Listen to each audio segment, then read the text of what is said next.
Hello students, welcome to my channel Sigma Education. हम बात करने जा रहे हैं class 12 mathematics exercise 13.3।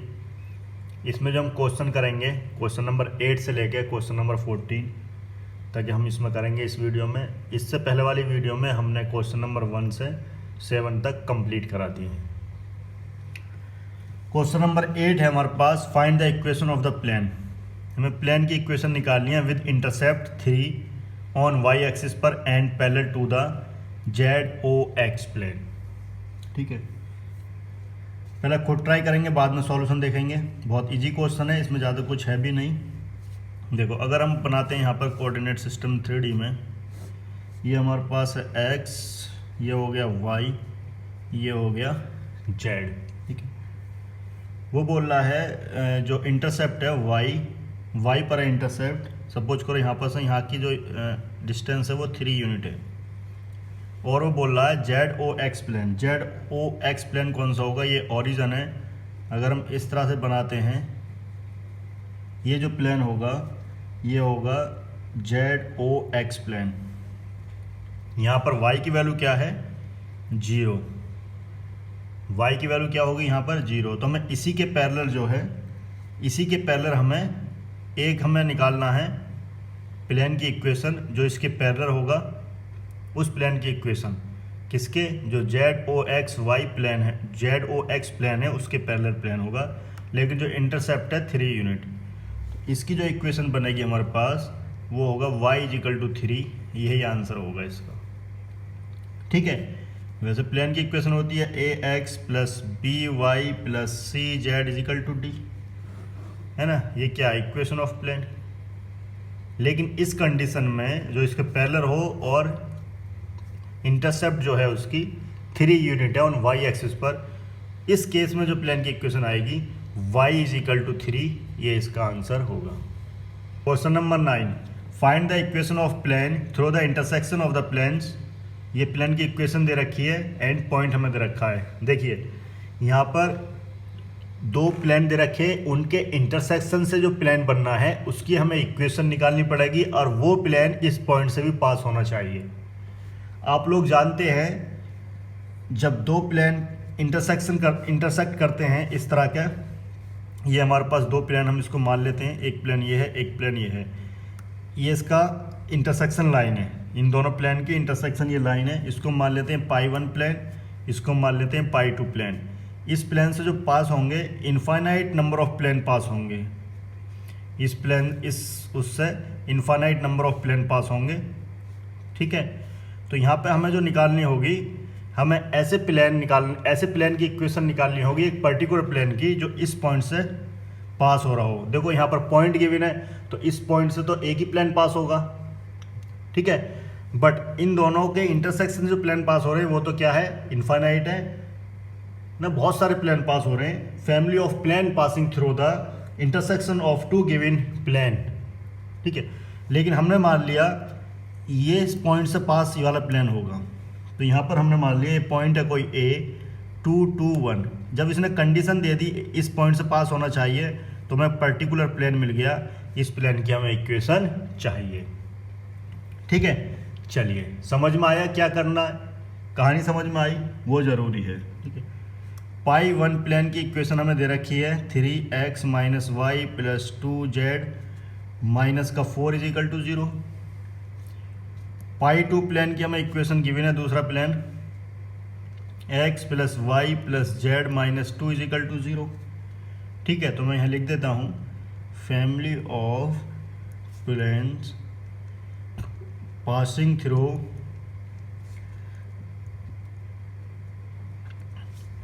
Through the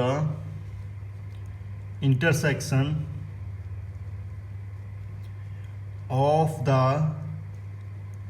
given plane pi 1 and pi 2। कहने का मतलब ये है, जो 2 प्लेन है उनके इंटरसेक्शन से फैमिली ऑफ प्लेन्स पास होते हैं, बहुत सारे प्लेन पास होते हैं। ठीक है, तो देखिए इक्वेशन लिखे हम, इंटरसेक्शन की हमने बताई थी इंट्रोडक्शन में। ठीक है, कैसे आएगा? देखो, पाई 1, ठीक है, pi 1 plus lambda pi 2 is equal to 0।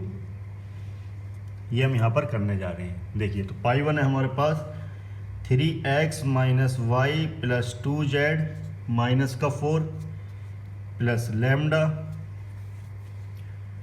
दूसरा प्लान है हमारे पास x plus y plus z minus 2 is equal to 0। Lambda है हमारे पास is a scalar quantity. Lambda क्या है? स्केलर क्वांटिटी है। ये वो इक्वेशन है जो दो प्लेन के इंटरसेक्शन से पास हो रहा है। ठीक है, अब हमें क्या करना है, यहाँ पर हमें लैम्डा की वैल्यू निकालनी होगी। वापस लैम्डा की वैल्यू इसमें पुट कर देंगे तो हमें रिक्वायर्ड इक्वेशन मिल जाएगी। तो लैम्डा की वैल्यू के लिए हमें यहाँ पर पॉइंट गिवन है। जब हमें जो प्लेन की इक्वेशन निकालनी है, इस प्लेन की इक्वेशन निकालनी है हमें, तो भाई ये पॉइंट इसको सेटिस्फाई कर रहा होगा नहीं कर रहा होगा? जरूर कर रहा होगा। भाई इस प्लेन की इक्वेशन हमें निकालनी है, ये पॉइंट इस प्लेन पर है तो इसको सेटिस्फाई करेगा ही करेगा। जब ये सेटिस्फाई करेगा तो यहाँ पर x की वैल्यू 2, y की वैल्यू 2, z की वैल्यू 2 हम रख देंगे। यहाँ से निकल कर आएगी लैम्डा की वैल्यू। वापस हम इसमें पुट कर देंगे तो हम इसको इक्वेशन मान लेते हैं फर्स्ट। ठीक है, तो हम लिख देते हैं passing through the point since passing through the point 2 2 1। ठीक है, तो अब हम इसमें वैल्यू रखने जा रहे हैं।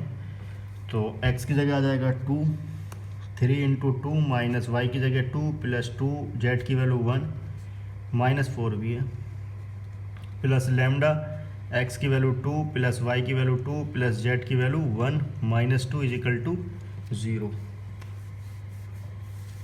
ठीक है, यहाँ से हम इसको सिंप्लीफाई करें तो ये हो जाएगा हमारे पास 6 माइनस 2 प्लस 2 माइनस का 4, ये हो जाएगा प्लस लैम्डा 2 से तो यहाँ काट देते हैं, ये हो जाएगा 3 इज इक्वल टू 0। तो यहाँ से जो लैम्डा की वैल्यू आएगी, अगर हम इसको कैंसिल आउट करते हैं तो ये बचा 2 plus 3 lambda is equal to 0। तो लैम्डा की वैल्यू आ गई माइनस का 2/3। लैम्डा की वैल्यू क्या आ गई? माइनस का 2/3। इस माइनस के 2/3 को हम पुट कर देंगे इक्वेशन फर्स्ट में। Put in equation first.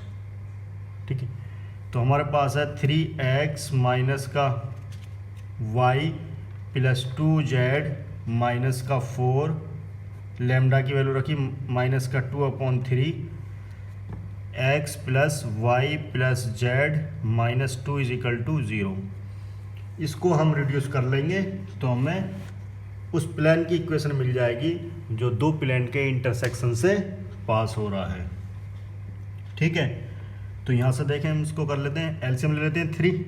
ठीक है, एलसीएम 3 लेंगे तो 3 की से मल्टीप्लाई होगी और 3 में इधर भेज दूंगा तो 0 हो जाएगा। तो हम सिंपली क्या करेंगे, इस 3 की यहाँ मल्टीप्लाई हो जाएगी 9x माइनस का 3y प्लस 6z माइनस का 12, ये माइनस 2 के सम में हो जाएगी 2x माइनस का 2y माइनस का 2z और प्लस का 4 इज इक्वल टू 0। समझ में आया ना? एलसीएम हमने 3 लिया, इस पूरे के नीचे 3 लिखा है ना। एलसीएम 3 लेंगे तो 3 की इधर मल्टीप्लाई हो जाएगी, तो एलसीएम आ गया 3, क्रॉस मल्टीप्लाई से ये 3 इधर हो गया 0 हो जाएगा, तो हमारे पास ये बचेगी। ठीक है, तो इसको हम सिंप्लीफाई कर लेंगे और इसको रिड्यूस कर लेंगे। 9x ये x है तो 7x और y के टर्म में ये -3 माइनस का 2 माइनस का 5y और 6z 2z तो प्लस का 4z और इधर 12 इधर 4 तो ये बचा माइनस का 8 इज इक्वल टू 0। ये हमारी रिक्वायर्ड इक्वेशन है, यही हमारा आंसर होगा। Question number 10, find the vector equation of the plane passing through the intersection of the plane. ये प्लेन की इक्वेशन दे रखी है। ठीक है, r vector n vector is equal to d। ये दूसरे प्लेन की इक्वेशन दे रखी है वेक्टर फॉर्म में, और वो प्लेन पास हो रहा है 2 1 3 से, जिसकी हमें इक्वेशन निकालनी है। ठीक है, तो यहाँ पर हम थोड़ा सा लिख लेते हैं, पहले खुद ट्राई करेंगे बाद में सॉल्यूशन देखेंगे। कहानी समझ में आई? कहानी ये है, एक प्लेन की इक्वेशन ये है वेक्टर फॉर्म, दूसरे प्लेन की इक्वेशन ये है वेक्टर फॉर्म। ठीक है, और इस जो प्लेन है वो इस पॉइंट से पास हो रहा है। ठीक है, उसकी हमें इक्वेशन चाहिए। तो हमारे पास सपोज करो पाई 1 प्लेन है, तो इसकी इक्वेशन हम देखते हैं। ये है हमारे पास r vector 2i plus 2j minus का 3k वेक्टर, इस 7 को मैं इधर लिख लेता हूँ, इज इक्वल टू 0।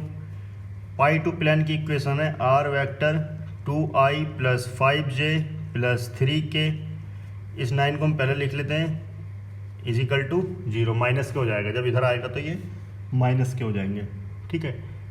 तो उस प्लेन की हमें इक्वेशन लिखनी है जो दो प्लेन के इंटरसेक्शन से पास हो रहा है। तो क्या होती है, आर वेक्टर फर्स्ट प्लेन की equation 2i plus 2j minus का 3k और -7 प्लस लेमडा, दूसरे प्लेन की equation are vector 2i plus 5j plus 3k minus का 7 इज इक्वल टू 0, ठीक है।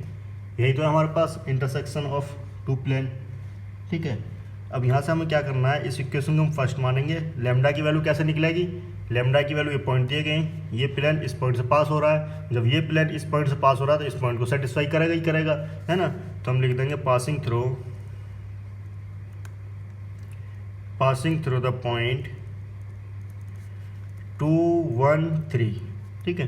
तो यहाँ पर हम पुट करेंगे 2 1 3, ठीक है। कैसे पुट करेंगे, देखो हमारे पास आर वेक्टर क्या है, आर वेक्टर है हमारे पास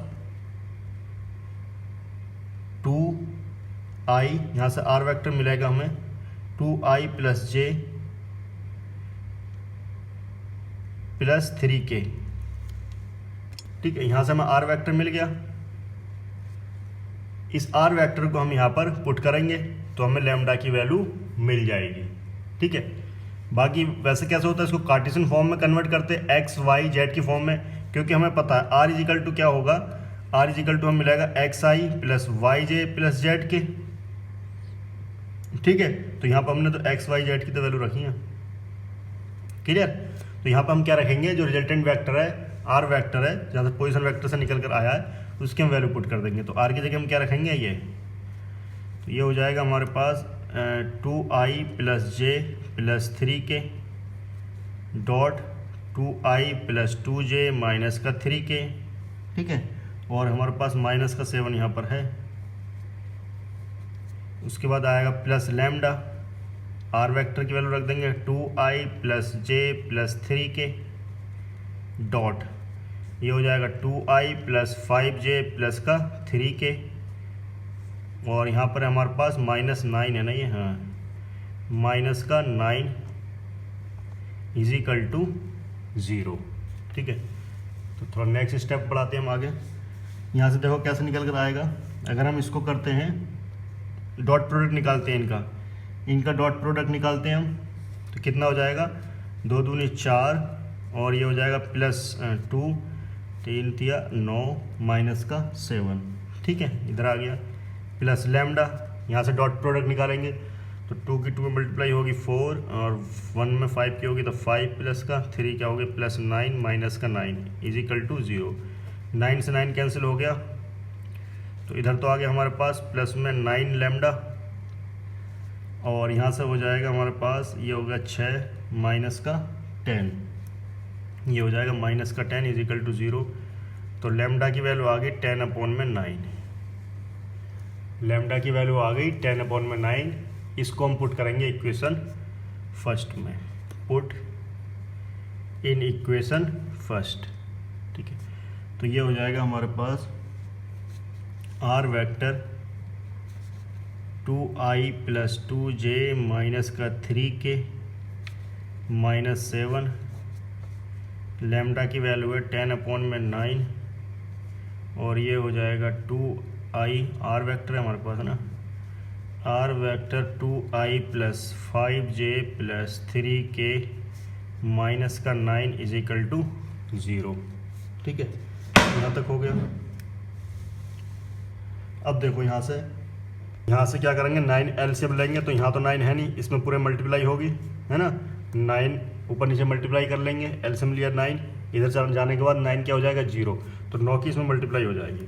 तो ये हो जाएगा हमारे पास आर वेक्टर इस वेक्टर में मल्टीप्लाई होगी, ये हो जाएगा 9 दूनी 18 प्लस 18j माइनस 9 27 के, और 9 सत्ते 63, 63, ठीक है, प्लस ये हो जाएगा आर वेक्टर, यहाँ 10 की मल्टीप्लाई हो जाएगी, ये हो जाएगा 20i, 50j, 30k, और यहाँ मिलेगा माइनस का 90, ठीक है, इजिकल टू 0। अब हमें क्या करना है, यहाँ से आर वेक्टर लिया हमने, ये ऐड हो जाएंगे, ये आई वाले ऐड हो जाएंगे, जे वाले ऐड हो जाएंगे, ठीक है, और ये माइनस माइनस ऐड हो जाएंगे। तो ये हो जाएगा आर वेक्टर 18 और 20 कितने हो गए 38, आई 18 और 50 कितने हो गए 68, 68 जे, और ये है हमारे पास माइनस का 27 और 30 प्लस का 3 के माइनस 63, और ये हो गया माइनस 90, तो माइनस का 153 इजिकल टू 0।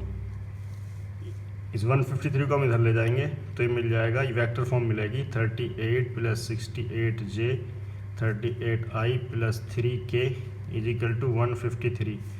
ये हमारा रिक्वायर्ड आंसर होगा, ठीक है। ये इक्वेशन है कौन सी फॉर्म, वेक्टर फॉर्म, जो क्वेश्चन में पूछी थी। Question number 11, find the equation of the plane through the line of intersection of the plane, ठीक है, x plus y plus z equal to 1 and 2x plus 3y plus 4z equal to 5 which is perpendicular to the plane, ठीक है।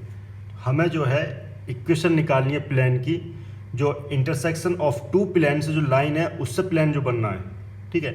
इस तरह का हमने देखा था, ये एक प्लेन है और एक प्लेन ये है हमारे पास, इससे जो प्लेन जनरेट हो रहा है ना, टू इंटरसेक्शन प्लेन से एक प्लेन बनना है, इसकी हमें इक्वेशन निकालनी पड़ेगी विच इज़ परपेंडिकुलर टू, ये दूसरे प्लेन के परपेंडिकुलर है, जिसकी इक्वेशन हमारे पास ये दे रखी है। पहले खुद ट्राई करेंगे, बाद में इसका सॉल्यूशन देखेंगे। सपोज करो पाई 1 प्लेन है हमारे पास, ये पाई 1 प्लेन है, तो x plus y plus z, minus को मैं पहले लिख लेता हूँ, माइनस का हो जाएगा 1 को मैं पहले लिख लेता हूँ, तो माइनस का 1 हो जाएगा 0। पाई 2 प्लेन है हमारे पास 2x plus 3y plus 4z, ये हो जाएगा माइनस का 5 इजिकल टू 0। यहाँ से हम इंटरसेक्शन प्लेन की इक्वेशन लिखना चाहें through the intersection of two plane, तो ये हो जाएगा हमारे पास x plus y plus z minus का 1 प्लस लेमडा, दूसरा प्लेन है 2x plus 3y plus 4z minus का 5 इजिकल टू 0, ठीक है, ये हमें मिलेगी। अब देखो यहाँ से x है, ये x है, तो इस x को मैं कॉमन लूँगा, बचा किधर 1, इधर बचाएगा प्लस 2 लेमडा। इसी तरह से प्लस y कॉमन लूँगा, यहाँ y 1 और इधर बचेगा plus 3 lambda, plus z common लेंगे तो यहाँ बचेगा 1 और इधर बचेगा प्लस का 4 लेमडा, और ये हो जाएगा माइनस का 1 माइनस का 5 लेमडा इजिकल टू 0। इस इक्वेशन को हम फर्स्ट मानेंगे क्योंकि यही इक्वेशन है हमारे पास जो इक्वेशन पूछी गई है, ठीक है। बट इसमें हमें लेमडा की वैल्यू पता नहीं है। अब जो हम काम करेंगे लेमडा के लिए एक बार काम करेंगे, लेमडा की वैल्यू निकल जाएगी तो हम इस इक्वेशन पुट करके इक्वेशन ऑफ प्लेन हम निकाल सकते हैं जो दो इंटरसेक्शन ऑफ प्लेन से पास हो रहा है, ठीक है। तो यहाँ से अगर हम इसको देखें, है ना, यहाँ से इसको देखें तो हमारे पास जो इक्वेशन होती थी a1x plus b1y plus c1z plane की इक्वेशन है।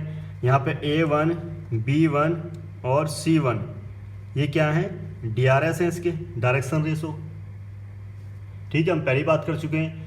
ये जो है a1 b1 c1 ये क्या है, डायरेक्शन रेशोज हैं, DRS डायरेक्शन रेशो, और जो होता है LX plus my plus nz equal to 0, ये होते हैं डायरेक्शन कोसाइन, ठीक है। तो इस फॉर्म में हमें दे रखा है, तो ये क्या है, डायरेक्शन रेशोज है, ठीक है। ये कह रहा है इसको मानेंगे a1, ये b1 और ये हो जाएगा हमारे पास c1, और ये क्या है हमारे पास d, ठीक है, ये d होता है ना यहाँ पर, हाँ, ये है हमारे पास d, कैपिटल D, ठीक है। तो यहाँ से अगर हम देखें इसको, ये परपेंडिकुलर है किसके, परपेंडिकुलर टू प्लेन जो हमारे पास दे रखा है, प्लेन कौन सा, x minus y plus z equal to 0। इसके DRS अगर हम इसके डायरेक्शन रेशो देखें तो इसके डायरेक्शन रेशो क्या हो जाएंगे, 1 माइनस 1 जेड, ठीक है। इनके जो कोफिशिएंट है x y z के कोफिशिएंट जो है इसकी इनके DRS हैं, तो इनको हम डिनोट कर देते हैं A2 B2 C2। ठीक है, अब हमने कंडीशन बताई थी परपेंडिकुलर की। कंडीशन हमने क्या बताई थी परपेंडिकुलर की, अगर वो प्लेन परपेंडिकुलर हैं तो उनके जो DRS के साथ जो रिलेशनशिप आती है A1 A2 B1 B2 C1 C2 is equal to 0, अगर ये 0 आ जाता है तो हम कह देंगे ये प्लेन क्या है, परपेंडिकुलर है। ठीक है, बट वो बोल रहा है परपेंडिकुलर है, क्योंकि हमें तो लैम्डा की वैल्यू चाहिए, तो हम क्या रखेंगे, इनमें DRS की वैल्यू रखेंगे A1 B1 C1 और A2 B2 C2 की। यहाँ से हम वैल्यू निकाल लेंगे लैम्डा की, क्योंकि क्वेश्चन में उन्होंने बोला है वो प्लेन किसके परपेंडिकुलर है, इसके परपेंडिकुलर है। ठीक है, जो इसकी हमें इक्वेशन निकालनी है, तो इसकी इक्वेशन ये आई थी, इसके परपेंडिकुलर ये है, तो इनके जो DRS हैं इनके साथ रिलेशनशिप ये होती है। तो यहाँ से हम रखेंगे वैल्यू इन सब की। ठीक है, तो A1 की वैल्यू है 1 + 2 लैम्डा, A2 की वैल्यू है 1 प्लस B1 की वैल्यू है 1 + 3 लैम्डा और B2 की वैल्यू है -1, C1 की वैल्यू है 1 + 4 लैम्डा और C2 की वैल्यू है 1 इजिकल टू 0। तो यहाँ से अगर हम इसको सॉल्व करें तो ये हो जाएगा हमारे पास 1 + 2 लैम्डा 1 + 3 सॉरी ये माइनस का ना, हाँ, तो ये हमें मिलेगा माइनस में मिल जाएगा ना, तो हो जाएगा 1 + 2 लैम्डा माइनस का 1 माइनस का 3 लैम्डा प्लस में 1 + 4 लैम्डा इजिकल टू 0। ठीक है, तो यहाँ से हो जाएगा, ये तो कैंसिल आउट हो गया और ये हो गया हमारे पास 6 3 लैम्डा है ना, ये हो जाएगा 6 और माइनस का 3 लैम्डा और यहाँ हो जाएगा हमारे पास +1 इजिकल टू 0। तो लैम्डा की वैल्यू कितनी आ गई, -1/3। लैम्डा की वैल्यू आ गई -1/3। इसको हम पुट करने जा रहे हैं इक्वेशन फर्स्ट में, इस इक्वेशन में। ठीक है, तो यहाँ से हम करते हैं पुट इन इक्वेशन फर्स्ट। तो इक्वेशन फर्स्ट में लिख देता हूँ पहले x + y + z -1, लैम्डा की वैल्यू रख लें -1/3, 2x + 3y + 4z -5 is equal to 0। ठीक है, ये मैंने यहाँ पर लैम्डा की वैल्यू पुट करी है। अब इसको हम जो है सिंपल कर लेंगे और तो हमें रिक्वायर्ड इक्वेशन मिल जाएगी। ठीक है, तो लैम्डा की वैल्यू रख दी हमने -1/3। तो यहाँ से क्या करते हैं, एलसीएम लेते हैं 3, तो 3 इधर मल्टीप्लाई होगा, 3x + 3y + 3z -3 -2x -3y -4z +5 is equal to, ये 3 इधर जाएगा तो 0 के साथ मल्टीप्लाई होने के बाद 0 हो जाएगा और ये हमारे पास 3x और यहाँ x है तो ये हो गया हमारे पास x -2x + 3x 3y और ये हो गया 3y तो कैंसिल आउट हो गया, 3z 4z -z और ये -3 और +5 तो +2 इजिकल टू 0। ये हमारा आंसर होगा इक्वेशन ऑफ प्लेन।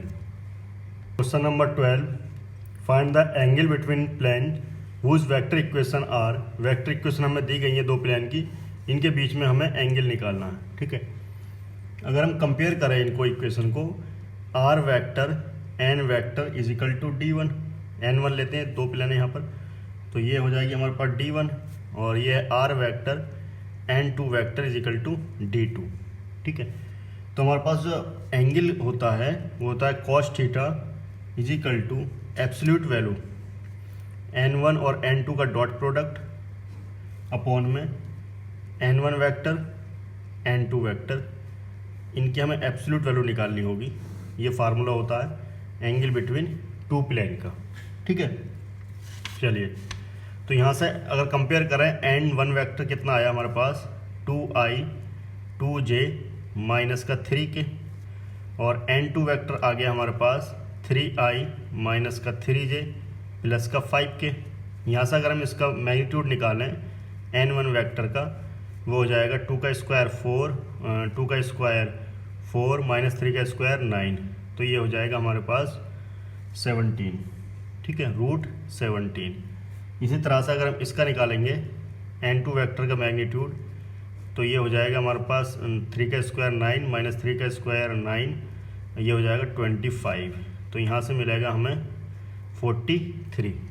ठीक है, इन सब की वैल्यू हम इस फार्मूले में पुट कर देंगे तो हमें एंगल मिल जाएगा। तो cos theta is equal to n1 vector है 2i प्लस 2j माइनस का 3k, n2 वेक्टर है हमारे पास 3i माइनस का 3j प्लस का 5k, और इसका मैग्नीट्यूड आया √17 मल्टीप्लाई √43। ठीक है, तो यहाँ से अगर हम निकालेंगे इसको तो ये हो जाएगा हमारे पास cos theta is equal to, इसकी डॉट प्रोडक्ट निकालेंगे 6, इधर मल्टीप्लाई होगी और इधर मल्टीप्लाई होगी माइनस का 6 और इधर मल्टीप्लाई होगी माइनस का 15, और इन दोनों की मल्टीप्लाई होने के बाद हमें मिलेगा 731, 17 की और 43 की मल्टीप्लाई होने के बाद ये कैंसिल आउट, एब्सोल्यूट वैल्यू निकालनी है तो पॉजिटिव में आएगी 15 अपॉन में √731। तो इसका जो आंसर मिलेगा हमें थीटा की वैल्यू निकालनी है ना मैं, तो theta is equal to cos, इधर जाएगा तो इन्वर्स हो जाएगा, कॉस इन्वर्स 5 अपॉन में √731, ये इसका आंसर होगा। एंगल जो आएगा इतना हमें मिलेगा। तो number 13, in the following cases determine the whether the given plane are, या तो पैरेलल होंगे या परपेंडिकुलर होंगे। अगर वो पैरेलल भी नहीं है, परपेंडिकुलर भी नहीं है, तो हमें उनके बीच में एंगल निकालना होगा। ठीक है, तो इसके जो है 5 केसेस हैं, एक एक करके हम बात करेंगे। तो फर्स्ट केस मैंने यहाँ पे लिखा है, ये प्लेन की इक्वेशन है, दूसरे प्लेन की इक्वेशन ये है, इनको हमें देखना है ये पैरेलल है या परपेंडिकुलर है। अगर दोनों में से कुछ नहीं है तो इनका एंगल क्या होगा। इसको स्टार्ट करने से पहले हम इनकी कंडीशन देख लेते हैं। ठीक है, कंडीशन ये है, फर्स्ट केस अगर हम देखें, पैरेलल कब होता है, पैरेलल कब होगा, पैरेलल तब होता है जब हमारे पास इनके जो डायरेक्शन रेशोज हैं A1 अपॉन में A2, B1 अपॉन में B2, C1 अपॉन में C2, अगर ये बराबर आ जाते हैं तो हम कहेंगे ये प्लेन कैसे हैं, पैरेलल हैं। केस फर्स्ट हो गया। ठीक है, केस सेकंड, अगर वो परपेंडिकुलर हैं, केस सेकंड है, ये केस फर्स्ट है। अगर वो परपेंडिकुलर हैं तो इनके जो रिलेशन होगा A1 A2, B1 B2, C1 C2 की वैल्यू 0 आनी चाहिए। अगर ये 0 आ जाती हैं तो हम कहेंगे ये प्लेन कैसे हैं, परपेंडिकुलर हैं। ठीक है, अगर परपेंडिकुलर भी नहीं है और पैरेलल भी नहीं है तो केस 3 जो मिलेगा हमें, केस 3 क्या मिलेगा, केस 3 में हमें एंगल निकालना होगा। Cos theta is equal to absolute value A1 A2, B1 B2, C1 C2 upon में A1 का स्क्वायर, B1 का स्क्वायर, C1 का स्क्वायर, A2 का स्क्वायर, B2 का स्क्वायर, C2 का स्क्वायर। इसका हमें एंगल निकालना पड़ेगा। ये 3 कंडीशन है। ये मैंने जो है डायरेक्शन रेशो वाला लिखा है फार्मूला कॉस थीटा का। बाकी हमारे पास कॉस थीटा क्या होता था, नॉर्मल वेक्टर जो निकालते थे इनका डॉट प्रोडक्ट अपॉन में इनका मैग्नीट्यूड। जब इनको हम सॉल्व करेंगे हमें यही मिलेगा। ठीक है, चलिए, जब हमारे पास ए पार्ट है तो ये जो है इसके अगर हम कंपेयर करेंगे, इक्वेशन में यहाँ लिख लेता हूँ। ठीक है, यहाँ हम लिख लेते हैं, ए पार्ट स्टार्ट करने जा रहे हैं 7x + 5y + 6z, और ये हो जाएगा +30, है ना, इज इक्वल टू 0। दूसरी इक्वेशन है 3x - y - 10z प्लस का 4 इज इक्वल टू 0। ठीक है, तो इसको हमें जो है इस फॉर्म में लिखना पड़ेगा। देखिए किस फॉर्म में लिखना पड़ेगा, A1 दो प्लेन है तो A1x B1y C1z is equal to D1। D1 जो है पॉजिटिव वैल्यू होती है वो। ठीक है, इसी तरह से इसको लिखना पड़ेगा A2x B2y C2z is equal to D2। ये D2 जो है पॉजिटिव होती है। तो अगर इनको हम देखें यहाँ से, ये इसको हम इधर लेकर जाएंगे।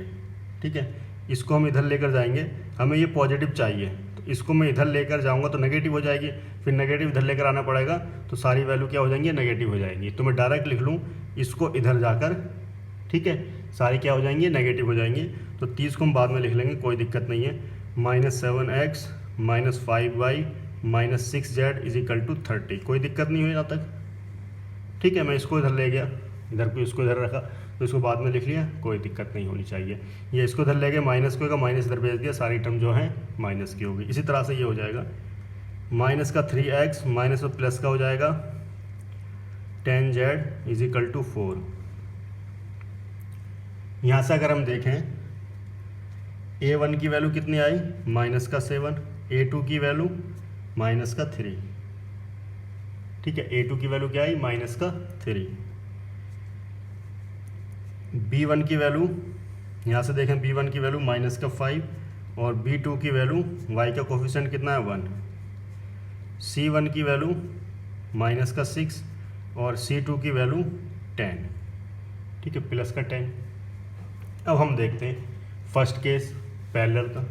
ठीक है, तो फर्स्ट केस हम पैरेलल वाला देख लेते हैं। केस फर्स्ट कौन सा पैरेलल है। ठीक है, तो यहाँ से अगर हम देखें पैरेलल तो नहीं दिख रहे हैं। पैरेलल के लिए क्या होना चाहिए हमारे पास a1 a2 b1 b2 बराबर से चेक करते हैं पहले। तो देखिए a1 की वैल्यू -7 अपॉन में -3 -5 अपॉन में 1, तो ये क्या बराबर है नहीं, तो हम कहेंगे नॉट पैरेलल, ये पैरेलल नहीं है। ठीक है, उसके बाद हम देखेंगे परपेंडिकुलर की कंडीशन, है ना। परपेंडिकुलर की कंडीशन देख लेते हैं। केस सेकंड परपेंडिकुलर, तो परपेंडिकुलर के लिए a1 a2 b1 b2 c1 c2 is equal to 0 आना चाहिए। ठीक है, ये सब की वैल्यू हमने लिखी ली है। तो माइनस का 7 माइनस का 3 b की वैल्यू माइनस का 5 और b2 की वैल्यू है 1, c1 की -6 और c2 की 10। तो चेक करो ये आएगा कि नहीं आएगा। तो यहाँ से अगर हम देखें ये हो जाएगा 21। ठीक है, और यहाँ हो जाएगा माइनस का 5 और ये हो जाएगा माइनस का 60। ठीक है, तो यहाँ से मिला हमें यहाँ से मिल गया हमें माइनस का 44, है ना। ये मिल गया माइनस का 44 नॉट इक्वल टू 0, तो हम कहेंगे नॉट परपेंडिकुलर। अब हमारे पास एक ही केस बचा है, कौन सा, एंगल वाला। ठीक है, तो यहाँ से अगर हम देखें थर्ड केस केस 3 होता है cos theta is equal to a1 a2 b1 b2 c1 c2 upon में रूट a1 का स्क्वायर a1 का स्क्वायर b1 का स्क्वायर प्लस c1 का स्क्वायर a2 का स्क्वायर प्लस b2 का स्क्वायर प्लस c2 का स्क्वायर। तो इसकी तो वैल्यू हमारे पास आ गई कितनी, माइनस का 44। ठीक है, यहाँ से हम इसके निकाल लेंगे। a1 का स्क्वायर मतलब 7 का स्क्वायर करेंगे, -7 का स्क्वायर करेंगे 49, और b1 का स्क्वायर माइनस का 5 का स्क्वायर करेंगे 25, और c1 का स्क्वायर, c की वैल्यू कितनी है 6 तो 36। इसी तरह से हम इसका करेंगे a2 की वैल्यू कितनी है 3, तो 3 का स्क्वायर 9, और b2 की वैल्यू कितनी है 1, तो 1 का स्क्वायर 1, c2 की वैल्यू कितनी है 10 का स्क्वायर 100। ठीक है, तो यहाँ से हमें मिलेगा cos theta is equal to absolute value है तो इससे बाहर आएगी तो 44 अपॉन में ये हो जाएगा हमारे पास, स्क्वायर करेंगे कितना आ जाएगा 110, और ये स्क्वायर करेंगे मल्टीप्लाई में 110, तो रूट 110 अपॉन में रूट 110, तो 110, तो ये कट जाएगा 22 से, 22 दूनी 44, 22 पंजे 110, 2/5। तो हमें एंगल मिलेगा theta is equal to cos inverse 2/5। यही इसका आंसर होगा। बी पार्ट, क्वेश्चन नंबर 13 का बी पार्ट, ये हमें प्लेन की इक्वेशन दे रखी है। ठीक है, तो यहाँ पर इज इक्वल टू 0, इस 2 को मैं इधर भेज दूंगा तो स्टैंडर्ड फॉर्म मिल जाएगी 2x + y + 3z is equal to 2, और ये है हमारे पास, इसको हम इधर भेजेंगे x - 2y - का 5, तो हमें ये पॉजिटिव चाहिए, माइनस को इधर भेज देंगे तो माइनस का x + का 2y इज इक्वल टू 5। तो कंपेयर करेंगे हम a1x + b1y + c1z is equal to d1। इसको कंपेयर करेंगे a2x b2y c2z is equal to d2। यहाँ से वैल्यू निकल कर आई, a1 की आई कितनी 2, a2 की वैल्यू कितनी आ गई -1। B1 की वैल्यू कितनी आई 1 और B2 की वैल्यू आई 2, C1 की वैल्यू आई इधर 3 और C2 की वैल्यू कितनी आई, C2 यहाँ पर है नहीं, जेड का कोफिशिएंट, जेड की टर्म नहीं है तो ये होगी 0। ठीक है, तो यहाँ से अगर हम देखें इसको थोड़ा सा अगर हम ध्यान लगाएं यहाँ पर, ठीक है, तो ये पैरेलल वाला केस पहले चेक कर लेते हैं। केस फर्स्ट कौन सा है, पैरेलल वाला। ठीक है, पैरेलल में क्या थे, A1 अपॉन में A2, B1 अपॉन में B2 पहले चेक कर लेते हैं, फिर C1 अपॉन में C2 चेक करेंगे। तो 2 अपॉन में माइनस का 1 और 1 अपॉन में 2, क्या ये इक्वल हैं, ये इक्वल नहीं है तो हम कहेंगे नॉट पैरेलल। फिर इसका हम केस चेक करेंगे परपेंडिकुलर वाला, है ना। Case second perpendicular, perpendicular condition होती है A1 A2 B1 B2 C1 C2 कितना आना चाहिए, 0 आना चाहिए। चेक कर लेते हैं। ठीक है, तो एक A1 की वैल्यू है 2, A2 की -1 प्लस B1 की वैल्यू है 1 और B2 की वैल्यू है 2 प्लस C1 की वैल्यू है 3 और C2 की वैल्यू 0। तो अगर माइनस का 2 प्लस का 2 प्लस 0। ठीक है, एक मिनट, ये तो हमें चेक करना है ना, LHS हम ले लें यहाँ पर, तो ये हो जाएगा हमारे पास 0। तो ये क्या है, पैरेलल, है ना, बोथ आर पैरेलल। हम कहेंगे both are parallel, sorry parallel थोड़ी, perpendicular, both are perpendicular to each other, है ना। ये परपेंडिकुलर की कंडीशन है ना, तो हम लिखेंगे both are perpendicular to each other. तो नंबर 13 का सी पार्ट, ठीक है, ये भी 13 का सी पार्ट है। तो यहाँ पर अगर हम देखें ये तो सही है, इसको हम इधर लेके जाएंगे तो प्लस का हो जाएगा 3x माइनस का 3y plus 6z is equal to 1, है ना। इसको मैं बनानी पड़ेगी, हम इस पूरे को इधर लेके जाएंगे तो माइनस में हो जाएगा, माइनस का 2x जो माइनस है वो प्लस का हो जाएगा और ये 5। ठीक है, इधर जाएगा माइनस, माइनस हमने इधर भेज दिया, ऐसे भी कर सकते हैं इसको। तो इसको कंपेयर करेंगे A1x B1y C1z is equal to D1। इसको हम कंपेयर करेंगे A2x plus B2y plus C2z is equal to D2। ठीक है, यहाँ से हम वैल्यू निकालेंगे। A1 की वैल्यू कितनी आई, माइनस का 2, A2 की वैल्यू कितनी आई 3, B1 की वैल्यू आई 2 और B2 की वैल्यू कितनी आई माइनस का 3, C1 की वैल्यू आई यहाँ से माइनस का 4 और C2 की वैल्यू 6। ठीक है, तो केस फर्स्ट हम चेक करते हैं पहले। केस फर्स्ट कौन सा है, पैरेलल वाला। पैरेलल के लिए कंडीशन क्या है, A1 अपॉन में A2 B1 अपॉन में B2 पहले चेक कर लेते हैं और ये C1 अपॉन C2 भी होना चाहिए बराबर। ठीक है, तो निकाल लेते हैं पहले। A1 A2 कितना आया, माइनस का 2 अपॉन 3 और 2 अपॉन माइनस का 3 B1 B2 C1 माइनस का 4 अपॉन में 6। तो कहने का मतलब ये है, इसको हम अगर देखें, है ना, यहाँ से अगर हम देखें तो 2 अपॉन 3 2 अपॉन 3 2 अपॉन 3 सब बराबर आ रही हैं। देखो माइनस का 2 अपॉन 3 बराबर होगी माइनस का 2 अपॉन 3 से माइनस ऊपर लिख सकते हैं हम, कोई दिक्कत नहीं है, माइनस 2 अपॉन 3। ये कंडीशन क्या है, ट्रू हो रही है, तो हम कह सकते हैं both are parallel to each other. ठीक है, क्वेश्चन नंबर 13 का डी पार्ट। ये प्लेन्स की इक्वेशन दे रखी है, दो प्लेन की, ये हमें चेक करनी है, पैरेलल है परपेंडिकुलर है, अगर दोनों में से कुछ नहीं है तो इनके बीच में एंगल निकालना होगा। यही क्वेश्चन है हमारे पास 13। तो इसको मैं स्टैंडर्ड बना लेते हैं, इसको इधर माइनस है तो इधर हम प्लस का हो जाएगा ये, तो 2x माइनस का y plus 3z is equal to 1, है ना। स्टैंडर्ड फॉर्म आ गई, A1x plus B1y plus C1z is equal to D1। ये स्टैंडर्ड फॉर्म नहीं है तो इसको हम बनाते हैं, माइनस इधर लेके जाएंगे, माइनस का 3 माइनस हम इधर लेकर आएंगे तो सब में माइनस की मल्टीप्लाई हो जाएगी, तो माइनस का 2x ये हो जाएगा प्लस का y माइनस का 3z इज इक्वल टू 3। हम कंपेयर करेंगे A2x plus B2y plus C2z is equal to D2। ठीक है, तो यहाँ से A1 की वैल्यू कितनी आई 2 और A2 की वैल्यू कितनी आई माइनस का 2, B2 की वैल्यू कितनी आई माइनस का 1 और B1 की वैल्यू है सॉरी ये, और C1 की वैल्यू 3, और B2 की वैल्यू कितनी आएगी -1, और C2 की वैल्यू -3।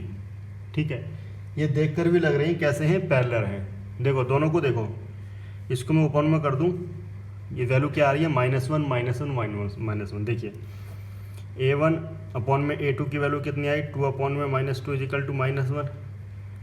B1 अपॉन में B2 की वैल्यू कितनी आई -1, दोनों -1 कैसा हो गया, B1 कितना है तो ये B1 हाँ ये प्लस का हो जाएगा ना, है ना, माइनस की मल्टीप्लाई हुई है तो B2 प्लस का हो जाएगा।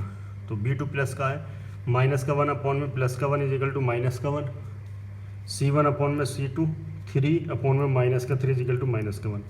तो क्या है ये, both are parallel to each other, ये इसका आंसर होगा। क्वेश्चन नंबर 13 का ई पार्ट।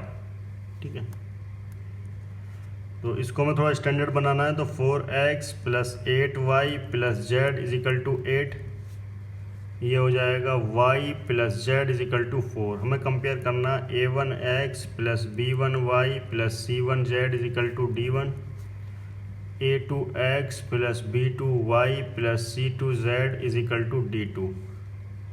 यहाँ से a1 की तो वैल्यू आ गई 4, b1 की वैल्यू आ गई 8, और c1 की वैल्यू आ गई 1। यहाँ से आएगी a2 की वैल्यू आ गई हमारे पास 0 है ना, x का है नहीं यहाँ पर कोफिशिएंट, तो 0। b2 की वैल्यू कितनी आ जाएगी 1, और c2 की वैल्यू कितनी आ जाएगी 1। ठीक है, मैं चेक करना है एक-एक करके। देखो पैरेलल तो ये है ही नहीं, पैरेलल क्यों नहीं है, इसका रेशो देखो और इसका रेशो देखो, क्या बराबर है, नहीं। तो हम कह सकते हैं जो केस फर्स्ट था नॉट पैरेलल। केस सेकंड में हमें चेक करना है परपेंडिकुलर के लिए, तो परपेंडिकुलर के लिए कंडीशन क्या होनी चाहिए, a1 a2 b1 b2 c1 c2 is equal to 0 आना चाहिए। चेक कर लेते हैं इसका। a1 की वैल्यू कितनी है 4 0, b1 की वैल्यू 8 × 1, c1 की वैल्यू 1 × 1, तो ये आ जाएगा हमारे पास 0, ये हो जाएगा 8 + 1 इजिकल टू 9। कितना आ रहा है ये आ रहा है हमारे पास 9, नॉट इक्वल टू 0।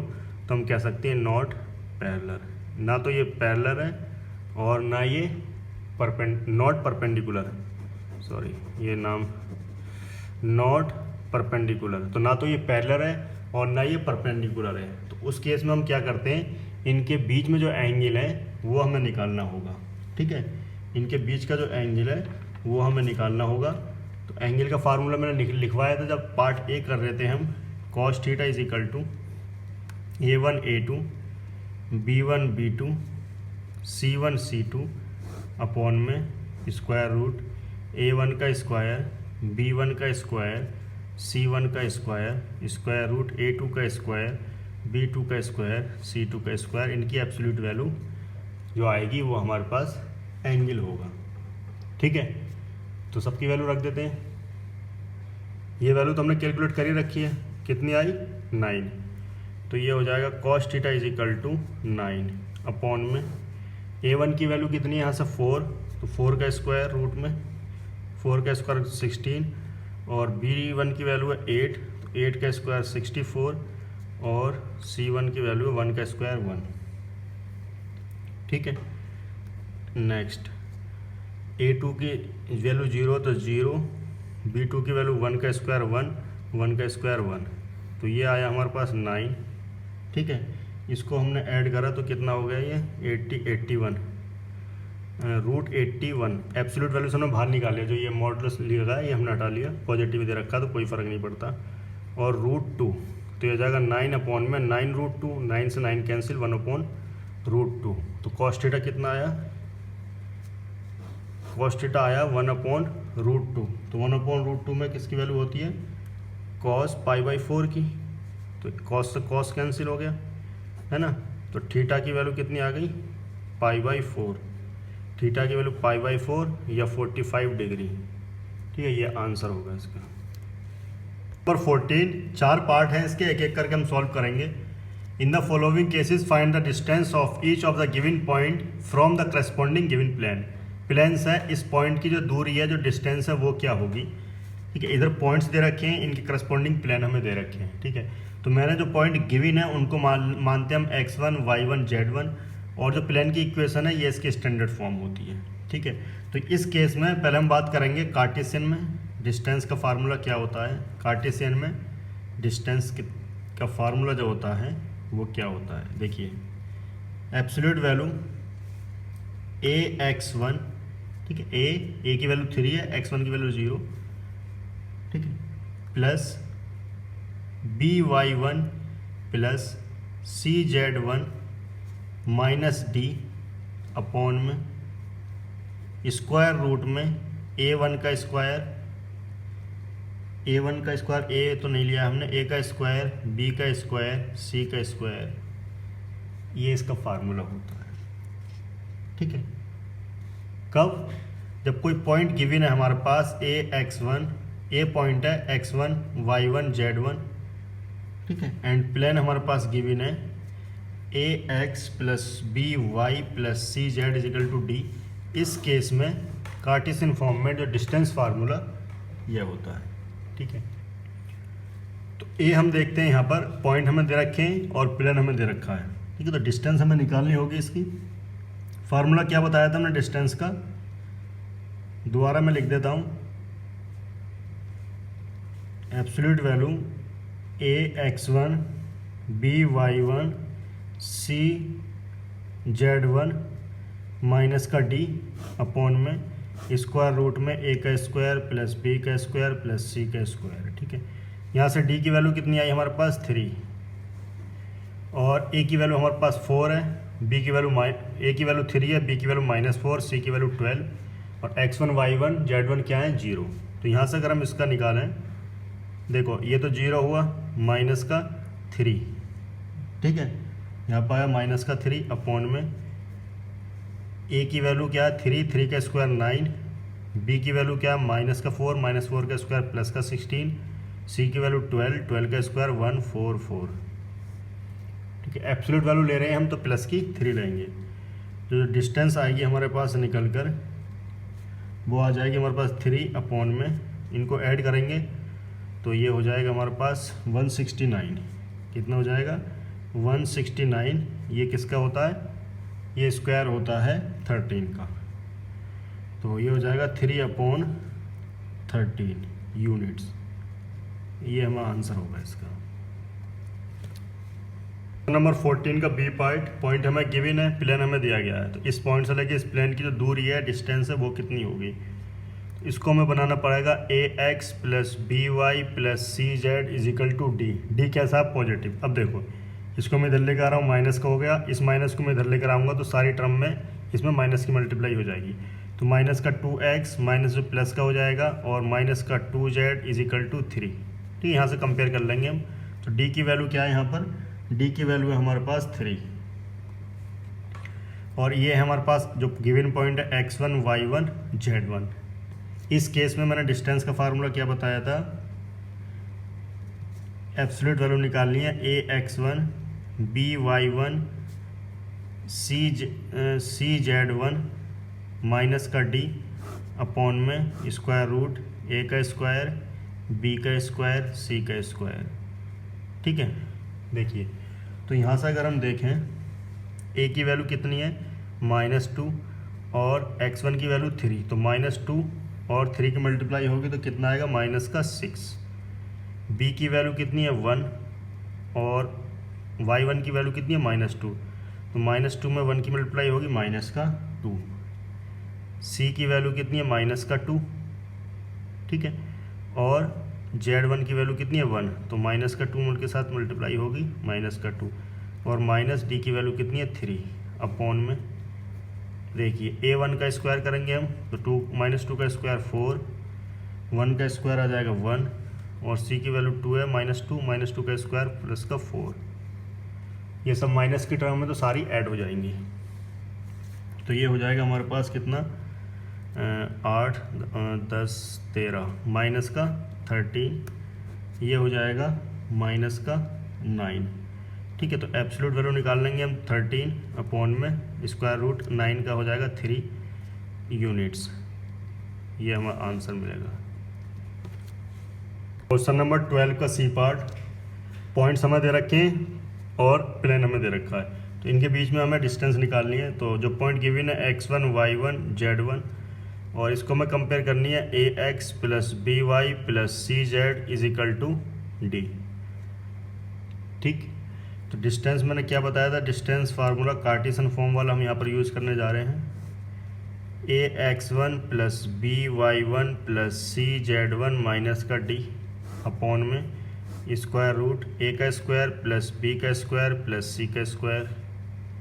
ठीक है, अब देखो यहाँ से a की वैल्यू कितनी है 1 और x1 की वैल्यू 2 की मल्टीप्लाई होगी 2, b की वैल्यू कितनी है 2, y1 की वैल्यू कितनी है 3, तो कितना हो जाएगा 6, c की वैल्यू कितनी है माइनस का 2 और z1 की वैल्यू माइनस का 5, माइनस का 2 माइनस का 5 की मल्टीप्लाई होगी प्लस का 10 और माइनस का d हमारे पास ऑलरेडी है।